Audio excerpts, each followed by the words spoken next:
पखिया जगता निक न लागता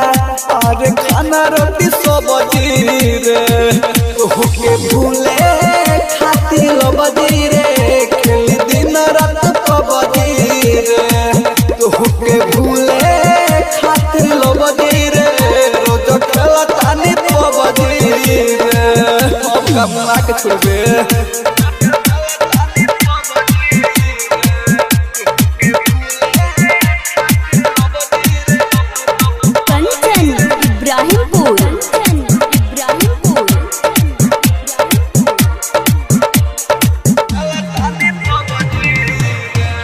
भरवा घरवा छोड़ी रही बहरा रे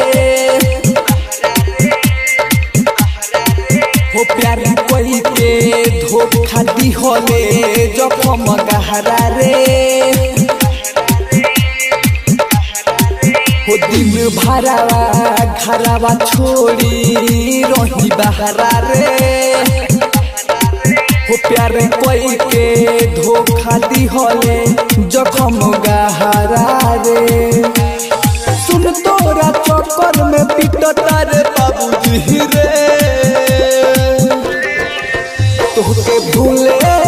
खातिर लबजी रे खेल दिन रात पबजी रे तोहके भूले खातिर लबजी रे खेल दिन रात पबजी रे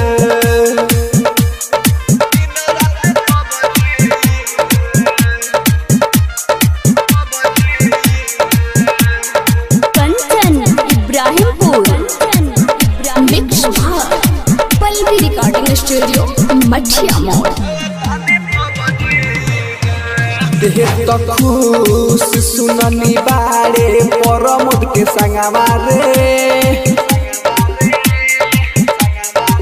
होवा के देखू रोज पीले बिसकिया रमावा रे होते तो खुश सुननी बारे परमोद के संगवा रे होवा के देखू रोज पीले बिसकिया रामा